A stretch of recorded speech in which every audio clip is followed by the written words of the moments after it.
In this example, we are solving a rational equation that is on your screen right now. And we will talk about the restricted values. We will find the solutions by clearing out our denominators using a least common denominator method. And then we will check if any of our solutions at the end of solving the rational equations, which will transform into polynomial equations, if any of those solutions are extraneous because they happen to overlap the restricted or excluded values. So that was a lot of information. Hope you are following. So the first thing we're going to do is we're going to factor all of our denominators, because in order for us to determine the least common denominator, we need to have it factored so we don't overdo anything.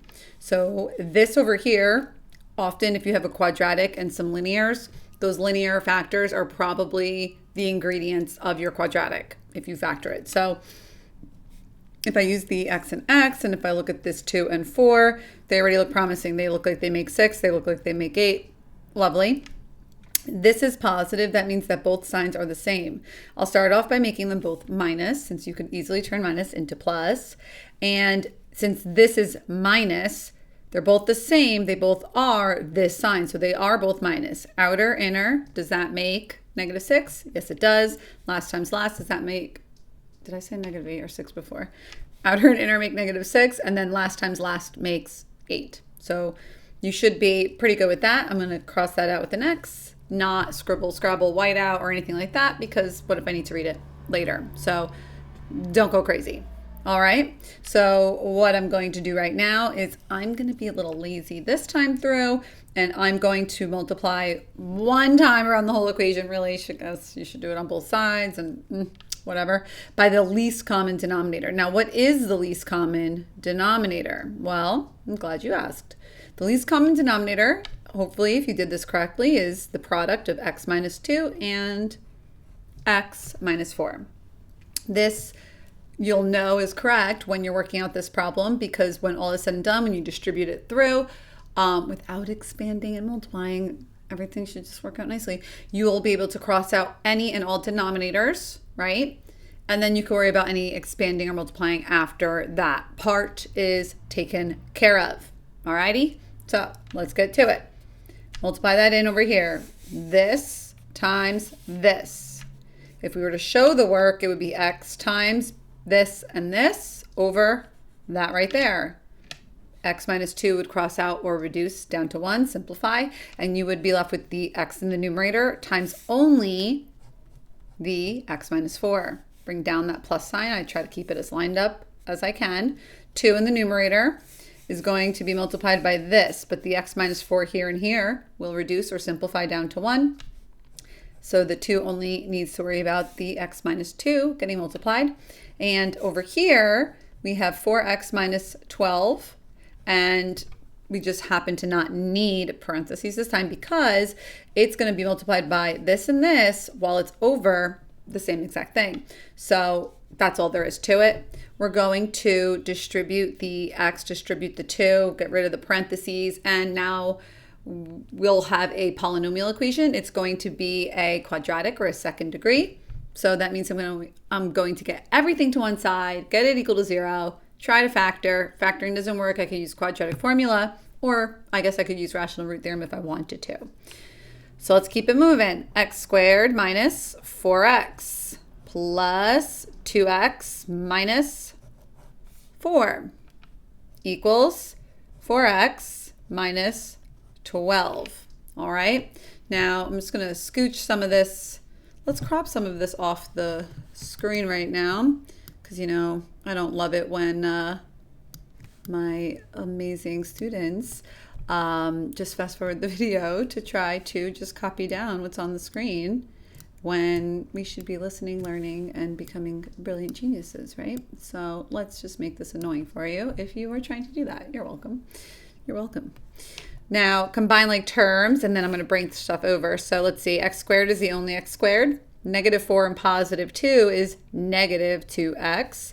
Minus 4 equals, still got that 4x minus 12. I'm going to bring those over at the same time. So minus 4x over here, minus 4x over here. Remember, if it's coming from the other side, other side of the equal sign, you have to use the inverse operation, addition, subtraction, multiplication would go with division, squares would be with square roots, yada, yada.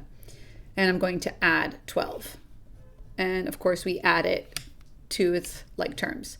So these over here are going to cancel out and we'll have a 0 right over there.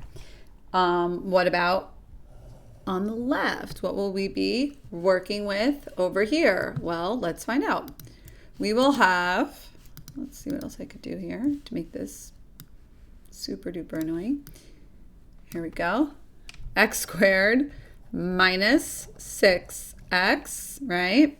And then that right there is plus 8. Now, very, very interesting. Why do we say it's interesting? Well, this ends up turning into the original denominator, which is above my head over here somewhere, right? Yeah. So that being said, I already know how to factor it and I know how this works out. So if I factor, I get x minus 2 and x minus 4. If you have to use, a longer method to factor, if you use certain techniques, that's great, but you could do that on the side, press pause. Now I can use zero product property. I'm going to set each factor equal to 0. Hopefully we're already seeing how this story is ending. So according to this, I get these answers over here. Now, what about our original exclusions, right? So let's take a look-see back at the top, right? So if we look back over here, this is the original problem. And if we look at this original problem and we do our restrictions, always back to the original for that, the restrictions, we have that x cannot equal 2 and x cannot equal 4. So those are our restrictions. Well, that's unfortunate. This is awkward. So we have these two answers that worked out algebraically, right? Algebraically solved for these solutions.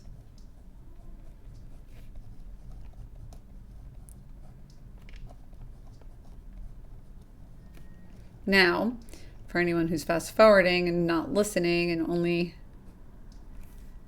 not listening to what I'm saying, they're going to possibly think that these are the correct answers. However, if you are listening and following along and kind of seeing what's been going on, we know that the actual answer to this question is that these are both extraneous solutions, E-X-T-R-A-N-E,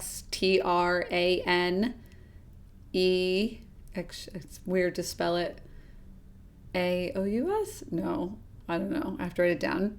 I will. They are extraneous solutions, so we could talk about that. I'll write it up here. Extraneous. So they're both extraneous solutions. So I'm not going to write it down right underneath it. This is for people who are listening and doing what they're supposed to be doing. These are both extraneous solutions. There's actually no solution to this question. Okay? There is no solution to this question. All right? No answer will make this equation true. The only answers that might make it true, had any potential, were 2 and 4, but they would both make all of the denominators undefined. Some may argue, well, then it makes it true. Undefined plus undefined equals undefined, but that's just not how math works. So you would cross these out, label them as the extraneous solutions. I like my students to list the extraneous solutions so I know that they weren't just like guessing and checking, right? So sometimes you don't get the restricted values as your solution, so you can't just list those as your extraneous, right? So it shows me that the students actually did the work. So you have two extraneous solutions, 2 and 4, no real solution to this equation at all. All right, so hope you understood. If you need another example, there's one very similar to this where the answers aren't both extraneous. That should be popping up on the screen, and you can jump to that playlist with other example videos as well. Have a great day.